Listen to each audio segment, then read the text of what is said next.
Les cafés de la Fab Additive. Avec Nes3D, c'est créatif. Ensemble avec Fine, on innove, on imprime. La Normandie inspire, tout s'anime. Oui, Maxime. Oui, alors Valérie, j'ai pas bien compris. Ce matin, vous avez fait une réunion sur les filaments intelligents. Oui. Et j'ai pas bien compris, notamment certaines matières de production, par exemple sur l'agroalimentaire, enfin, sur le D'accord. filament qui va dans les chaînes alimentaires, j'ai pas bien compris. Si vous pourriez m'alimenter un peu plus pour le café de la FA, par exemple, qu'on va faire prochainement, Ah, d'accord. et sur de la communication qu'on pourrait faire après, parce que j'aimerais bien être un peu plus. Ok. Dis le café de la FA, on n'a qu'à le faire en live du coup. On peut, oui. Hein? En même temps, on peut. Ça te va? Oui, ça me va. Eh ben, roule. Parfait. Le filament intelligent, d'abord, ça part de notre collaboration avec Francophile, on est bien d'accord. Et on a décidé, on a élaboré une stratégie avec les gens de chez Francophile qui est de dire on va essayer de ne pas être un de plus sur ce marché de la production de filaments, on va essayer d'être un de mieux. Et on n'invente rien en disant on va essayer de produire du fil 4D. Alors la 3D, tout le monde a compris. Oui. Le FDM, tout le monde comprend. Qu'est-ce qu'on entend ou imagine par la 4D? Eh bien, c'est la quatrième dimension du fil et c'est l'intelligence du fil. Ok. L'exemple de l'agroalimentaire de ce matin, il est assez parlant finalement, puisque on part d'un fil où on va travailler sur une base PETG, Oui, qui est bien maîtrisée chez Francophile, et on va y adjoindre à l'intérieur une matière qui va... Alors, un colorant et une matière qui vont donner finalement deux fois de l'intelligence au fil. La couleur, pourquoi? Parce que on va faire un fil bleu, et il est connu aujourd'hui que dans le monde alimentaire ou dans la nature, il n'y a pas de bleu. Non, j'en vois pas. Si jamais on fabrique une pièce avec ce fil bleu et que tout d'un coup elle vient à se casser, admettons, et que cette pièce bleue tombe sur un tapis roulant qui est en charge de faire de la mise en boîte, par exemple, d'aliments, on va le repérer beaucoup plus facilement dans des raviolis rouges, on va voir la pièce bleue. Bon, mais c'est pas suffisant en soi, parce que on ne peut pas compter là-dessus, ça ne peut pas être un organe de sécurité suffisant. Alors qu'est-ce qu'on fait? On adjoint une autre molécule dedans qui va être détectable. Car dans quasiment 100% des cas de l'industrie alimentaire, quand on est dans cette phase qui est une phase de mise en boîte, là, sur le tapis roulant, il y a un détecteur au bout du tapis.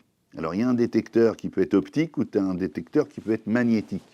Et donc on a sorti une matière, avec Francophile, qui est une matière détectable destinée à l'agroalimentaire. Là, on va venir faire la pièce en réparation, par exemple, d'une pièce sur une chaîne. On va faire une pièce utile sur la chaîne ou utile sur l'opérateur pour, je ne sais pas moi, tenir un outil ou une pièce qui va servir de séparateur à un moment dans la chaîne de fabrication. Et une nouvelle fois, alors là, je suis redondant, mais si cette pièce vient, admettons, à se détacher et à partir dans la nourriture, ben, la chaîne sera arrêtée par le détecteur. Il y a des spécialistes de la détection dans l'agroalimentaire. Il y a même des revendeurs avec des catalogues épais et consistants de choses. Ça peut être des lunettes de protection, ça peut être les masques qui sont détectables, ça peut être les stylos qui sont détectables, etc., etc. Parce que je te dis, on arrive à avoir un catalogue complet de produits détectables pour l'agroalimentaire. Donc il nous a paru intelligent d'aller vers ça. D'accord. Bon. Ça me donne pas mal d'informations pour l'agroalimentaire, pour le coup. Après, vous avez parlé aussi de nucléaire ce matin. Oui. Parce qu'on a des projets en cours. Alors, et j'aimerais bien que vous développiez un peu là-dessus, parce que moi, j'y connais pas grand-chose là-dedans, d'un point de vue technique. Ouais, génial. J'aimerais bien en savoir plus. Alors, deux choses avec Francophile, et j'en vois là, puisque j'en ai sur le bureau. Ça, c'est une couleur particulière qui est un magenta, qui est finalement agréé par... la couleur, en tout cas, a été sélectionnée par EDF Nucléaire pour répondre à un normatif qui s'appelle le FME. Le FME, c'est que dès qu'on est en intervention en zone nucléaire dans une centrale, la quasi-totalité ou des outils ou des accessoires permettant d'aller intervenir sur une canalisation, ça, vont avoir l'exigence d'être de cette couleur-là. Ce qui fait que l'opérateur, une fois qu'il a fini son travail, il doit avoir une inspection de la pièce et toutes les pièces de couleur rose, enfin magenta, pardon, surtout pas dire rose, on parle bien d'un magenta, doivent ressortir avec lui de la pièce. Autrement dit, c'est la sécurité de ne pas laisser dans l'environnement en zone, finalement, de pièces qui n'ont rien à y faire. Et pourquoi on ne parle pas de rose? Parce que le magenta, c'est ce qui a été sélectionné par EDF comme couleur, et donc j'aime mieux dire magenta, qui est la vraie terminologie, plutôt que de dire rose. Mais alors avec le nucléaire, on ne s'est pas arrêté là. Avec le nucléaire, comme d'abord on a, de par notre passé, une relation assez étroite avec eux, dans l'industrie, s'entend, on a décidé sur la partie fil de répondre à une autre exigence, qui est l'exigence PMUC. Et le PMUC, ça veut dire produit manipulable en unité centrale. Et ça veut dire que, et je vais pas aller beaucoup plus loin dans l'explication, parce qu'il y a un peu de secret de fabrication, pour pouvoir être agréé par UTO en PMUC, donc on a fait agréer 5 fils, que sont des grands classiques, hein, PLA, ABS, PETG, PETG carbone, enfin bref, on a 5 matières qui sont passées sous les fourches codines de ce principe de normatif, une nouvelle fois. Et ça veut dire que nos matières n'ont aucune réaction au rayonnement nucléaire, et donc elles sont utilisables en zone, dans les centrales nucléaires. Ça s'appelle donc PMUC, ça c'est très valorisant pour nos activités, que ce soit NES ou Francophile, parce que ça nous permet, pour Francophile, de fournir à EDF des fils qui répondent à ce normatif, et pour nous, de fournir des pièces. Voilà.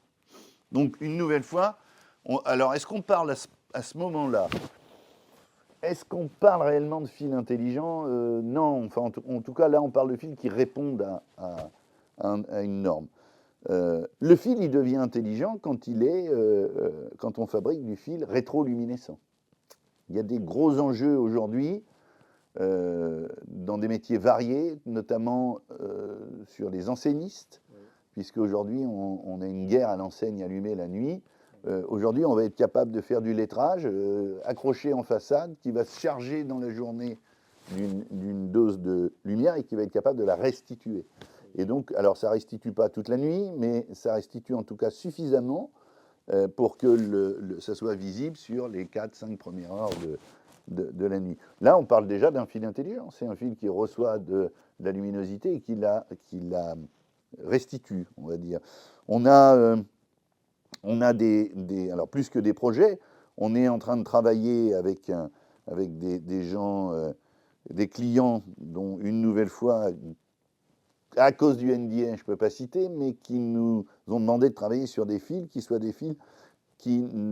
soient totalement digérable par l'eau de mer à un temps donné. C'est-à-dire que là, on parle d'un fil qui a un pH AB en réalité, mais qu'on apporte une certitude derrière que si on le met dans un environnement eau de mer salin, le fil va disparaître à horizon 3 mois, 6 mois, 10 mois, en fonction d'une charge qu'on lui aura apportée. Donc on est sur un filament totalement biodégradable. Alors là, c'est totalement biodégradable, c'est digérable, et effectivement, c'est donc de fait intelligent. Pardon. Mais ensuite, on peut... vers quoi on peut aller? On a bien entendu des fils qui réagissent à la lumière. Alors, je ne parle plus du rétroluminescent, mais qui change de couleur aux UV. Donc, une exposition prolongée aux UV va faire changer le fil de nature de couleur, en colorométrie cette fois. Ça va pouvoir nous alerter qu'il y a eu une exposition UV soutenue. Il peut ou pas revenir à son état initial, c'est-à-dire qu'on peut avoir un fil qui réagisse aux UV, qui est blanc, qui devient bleu, qui devient rouge, et là on choisit la colorométrie qu'on veut, hein, mais, et qui, une fois remis hors UV, va redevenir blanc. Donc là on est juste sur un principe d'alerte à un moment donné. Et comment on choisit la couleur? C'est juste une molécule qu'on vient choisir? Ouais, ça c'est la coloro. Là on travaille avec des labos qui sont capables, à qui on demande, voilà le spectre qu'on souhaite, voilà la couleur vers laquelle on souhaite aller. On parle actuellement de développement, donc là je reviens sur la réaction aux UV. Bon. On peut parler de fil intelligent, on est en train de travailler sur un sujet de fil qui va effectivement changer de couleur et ne pas revenir à l'état initial, hein, c'est-à-dire va garder sa couleur dans un spectre choisi en cas de choc. Ok, pour prévenir, si un produit est conforme ou quelque chose comme ça. Alors, on peut parler de logistique, effectivement, où on peut imaginer que le produit passe par soit un emballage, admettons, et qu'en l'occurrence, s'il a reçu un choc supérieur à telle force, on ait une trace indélébile qui soit sur le... Ça peut être aussi, on peut imaginer demain, dans l'automobile, des choses... On peut parler de sécurité aussi. Bien sûr, et dans les organes de sécurité, en disant, voilà, cette pièce a reçu un choc, il faut la changer, et on peut prouver qu'elle a reçu un choc. Là, on est sur du... Alors là, il y a un marché qui est finalement 360 degrés. On parle de l'automobile de façon native, comme ça. On a envie de parler de l'automobile quand on parle de ça. Mais en l'occurrence, ça peut être tout un tas de choses qui nécessitent effectivement une surveillance et d'avoir été à l'abri du choc. C'est ça quand on parle du 4.0. On a travaillé sur un produit également que PLA ou PETG ou enfin peu importe la molécule de base, mais qui serait capable de changer d'état, et en l'occurrence une nouvelle fois de couleur, en cas de présence d'une molécule chimique. Ok. Par exemple, une présence d'acide va faire changer irrémédiablement de couleur la pièce qu'on a fabriquée. Par exemple, et on a travaillé là-dessus sur la drogue du violeur, où on est en phase finale, mais avec beaucoup de problématiques, cela dit, pour fabriquer des pièces type touilleur à cocktail qui changerait de couleur si je venais à mettre de la drogue dans votre verre. Très bien. Voilà, donc là on parle de réaction chimique. Alors on a parlé de réaction au choc, on parle de réaction à la lumière, on va parler de réaction chimique, on va aussi parler de réaction à la température. Hein, j'ai eu une demande incongrue mais très très sympa il n'y a pas longtemps de fabrication de jouets de bain pour bébés qui finalement serait dans un état colorométrique de, admettons, un rouge, ou admettons un blanc, pardon, et si l'eau est trop chaude, ça devient rouge, et si l'eau est trop froide, ça devient bleu. Donc on imagine le bébé en train de jouer dans son bain, le surveillant ou la surveillante s'aperçoit que les joujoux sont devenus bleus, il faut sortir le bébé du bain. Bon, là on est vraiment dans un exemple ciblé, mais en l'occurrence, c'est l'intelligence de la matière, une nouvelle fois. Ok. Moi, je retiens beaucoup de choses de cet échange. C'est surtout des prouesses en matière de sécurité. Surtout. Ça peut. Parce que là, on a parlé du PMUC pour le nucléaire, pour les UV. On parle de ça pour les jouets de bébé. Enfin, bon, je vois que le phosphorescent qui, entre guillemets, est un gadget là-dedans. Ouais, gadget. Enfin, c'est un gros mot pour dire gadget, mais... Ouais, on a une ville là, il n'y a pas longtemps, on a fait pour une ville normande, elle nous a demandé de lui créer des chapeaux PETG rétroluminescents parce qu'ils en avaient marre que les poteaux de stationnement dans une rue qui descendait à la mer soient sans arrêt abîmés et bousculés. Mais alors, c'est pas une idée qui est venue de chez nous, hein, c'est une demande d'une commune, une nouvelle fois. Non, je pense que j'en reviens à la logistique et j'en reviens à mon fil qui change d'état en fonction de la température. Tu as aussi dans la chaîne logistique des ruptures de froid que tu peux imaginer visibles comme ça, même si aujourd'hui l'IA, ou en tout cas l'informatique fait bien son job, hein, on peut savoir avec des capteurs si le conteneur a eu une rupture de chaîne du froid. Mais ça peut être le contraire, est-ce qu'il a été exposé au chaud? Enfin bref. C'est-à-dire que toute cette intelligence du polymère, finalement, que nous on traduit par le fil et l'impression 3D derrière, c'est pas tout à fait nouveau non plus, hein, mais deux, on peut à chacun d'y voir son utilité, quoi. Moi, je note pas mal de choses. Du coup, on a parlé de NES dans comment ils introduisent ces filaments dans leurs projets. Donc, on a parlé d'écologie, de rétroluminescence avec les villes, par exemple, jouets pour bébés, tout ça. Moi, j'aimerais savoir comment une entreprise industrielle peut intégrer cette technologie dans son mode de fonctionnement. Réponse simple, hein, l'agroalimentaire, je l'ai dit tout à l'heure, je ne reviens pas dessus. Non, c'est bon. J'aimerais plutôt, excusez-moi, je vous coupe. Bien sûr. Plutôt avoir un exemple pour une métallerie ou une métallurgie. Oui, alors d'abord une entreprise générale même, Ouais. quel que soit le métier.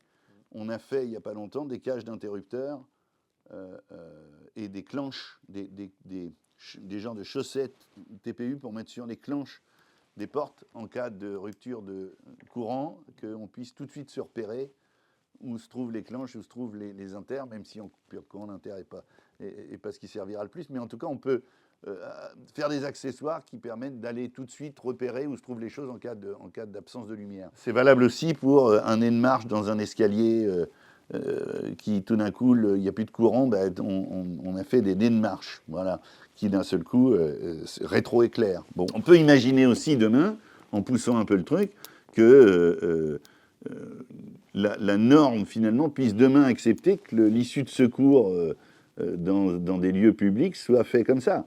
Et qu'on n'ait plus, par souci, là, ce coup-là d'économie, à chaque fois, un point électrique à amener, une ampoule à maintenir, etc., etc. Et là, que la matière fasse son œuvre, par exemple. Après, dans l'industrie, ben là, on en revient à ce que je disais là, la sécurité, d'une part. Deuxièmement, le contrôle qualité, d'autre part.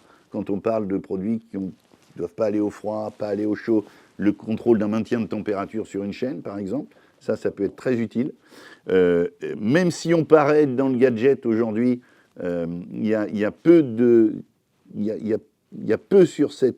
dans notre environnement aujourd'hui de capacité à avoir ce genre de réaction. Et la 3D, elle vient tout simplement apporter ce qu'elle sait faire de mieux, la 3D, c'est-à-dire l'hyper-personnalisation. Autrement dit, on va aller créer des outils hyper personnalisés qui, de surcroît, vont avoir une dimension, une quatrième dimension dans ce que le fil a d'intelligent. Voilà. Ok. Bah, très bien. Quoi d'autre? Bah, moi, j'ai tout ce qu'il me faut au niveau de mes questions. Je ressors avec de meilleures connaissances que ce matin, en tout cas. C'est cool. Ouais, je vous remercie. C'est bien. Bravo pour tes cafés de l'AFA. Je pense qu'il y a un café de l'AFA en live prévu bientôt. Ouais. Quel sera le thème? L'impression 3D dans l'éducation. D'accord, ok. C'est quelque chose qui est beaucoup plus mis en avant par les écoles. Ouais, Et dans plein de domaines. On peut avoir de l'industrie, on peut avoir des écoles de communication qui font ça. D'accord. Pour les aider à faire du design, pour voir ce qui est possible ou non. Ils font même de la CAO. Très bien. Donc je trouvais ça intéressant d'aller poser des questions sur ce sujet-là pour en apprendre un peu plus. Ok Maxime, super. On en profite pour saluer tous les membres de FAN, Oui, totalement. et la belle équipe qui manage FAN et qui tous les jours sait nous pousser dans leur tranchement. Merci et à très vite. Les cafés de la Fab Additive. Avec Nest 3D, c'est créatif. Ensemble avec Fine, on innove, on imprime. La Normandie inspire, tout s'anime. Les cafés de la fabrication additive vous ont été présentés par Nest 3D, entreprise normande située à Arques-la-Bataille en collaboration avec FAN.